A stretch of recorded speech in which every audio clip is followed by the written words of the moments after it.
Scena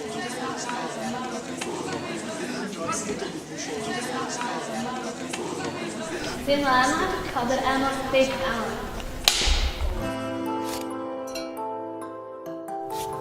Projekt Skrivnosti neodvisne filmske produkcije je projekt filmskega opismenjevanja mladih, ki je v letu 2014 skozi 9 predavanj, 2 simulaciji snemanja in 1 filmsko delavnico združil okoli 700 mladih iz 14 vzgojno-izobraževalnih in kulturnih ustanov.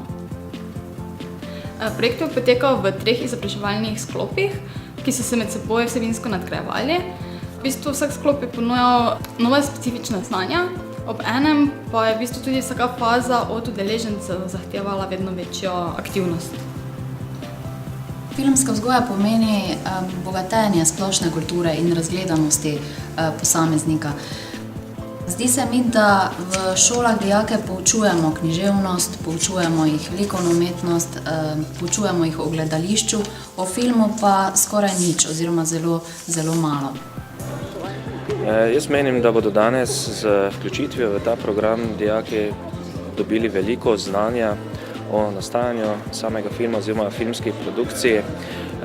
Obenem bi pa tudi dejal, Ljutomer je vseeno Grossmanovo mesto, kjer je nastal prvi slovenski filmski zapis in dijaki, ki obiskujejo Ljutomersko gimnazijo, je vsekakor dobro, da dobijo tudi znanje o tovrstni umetnosti. V prvi fazi so udeleženci skozi predavanje in projekcijo evropskih kratkih filmov dobili širši vpogled v filmski svet. Predavanje se mi zdelo zanimivo in poučno, gledali smo različne žanre, različne vrste tudi filmov. Všeč nam je bilo, da sta predstavili še nekaj filmov tudi. Fajn je bilo, ko smo jih videli, ker drugače jih ziher name. V drugi fazi so imeli možnost od blizu opazovati, kako poteka snemanje in obenem tudi se preizkusiti v različnih vlogah na filmskem setu. Zelo zanimivo se je zdelo, ker si nisem predstavljal, da to traja tako dolgo, da nastane tako kratek film. Do zdaj se nisem nekako poglabljala v temo to, ampak ja, navdušili ste me že z prezentacijo, tako da morda ja. V tretji fazi pa so udeleženci izpeljali čisto svoj filmski projekt od ideje do premiere. V našem primeru se je zgodilo, da smo imeli 2 ideji, tako da smo posneli 2 filma. Snemanje v bistvu kot celota mi je bila ful zanimiva. V bistvu mi je bilo ful všeč sama ideja, da lahko svoj film posnamemo pa da nam pomagajo pri tem. Bil sem že lani na filmski delavnici Film Factory. Vrnil sem se pa zato, da bi pridobil nove izkušnje in pa nova družba in pa to.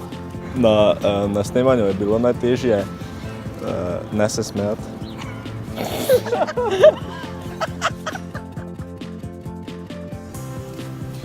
Načrti za prihodnost so, da bi projekt Skrivnosti neodvisne filmske produkcije postal vsakoletni projekt, da bi v njega vključili še več izobraževalnih ustanov in da bi se z njimi tudi bolj aktivno povezali.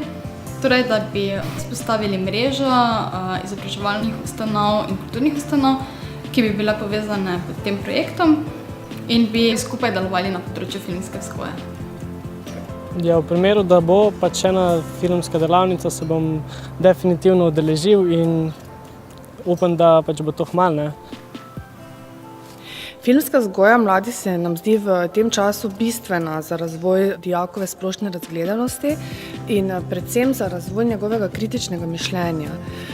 V času, v katerem živimo, kjer je pravzaprav na nek način vse, pravzaprav veliko realnosti konstrukcija, se nam zdi bistveno, da dijakom omogočimo tudi razmislek in vpogled v kako se konstruirajo te realnosti oziroma ta medijski svet. Na podobnih delavnicah o filmu in na predavanjih o filmski vzgoji mladi izvejo, da je film umetnost in če lahko sodelujejo pri nastajanju umetnosti, je to za njih zelo zanimiva izkušnja. Danes je potekala zaključna prireditev projekta in sicer sestavljena je bila iz okrogle mize na temo filmska vzgoja v obstoječem izobraževalnem sistemu in pa seveda slavnostne premiere filmov. S projektom Skrivnosti neodvisne filmske produkcije smo želeli mlade izobraziti o filmu, jih spodbuditi k filmskemu ustvarjanju in jih predvsem spodbuditi, da bi se razvili v kritične gledalce. Na to delavnico sem se prijavila z namenom, da spoznam tudi ekipno delo. Dobil sem izkušnje z veliko zanimivimi stvarmi, sploh kar se tiče režiranja. Najbolj mi je v bistvu všeč bilo to, da sem lahko spravil različne objektive oziroma različno opremo. Vsekakor mi bo to koristilo pri moji karieri, ampak še ne vem, v kakšni smeri, na kakšen način bom še videla. Zdaj pa gremo po sladoled, jaz častim.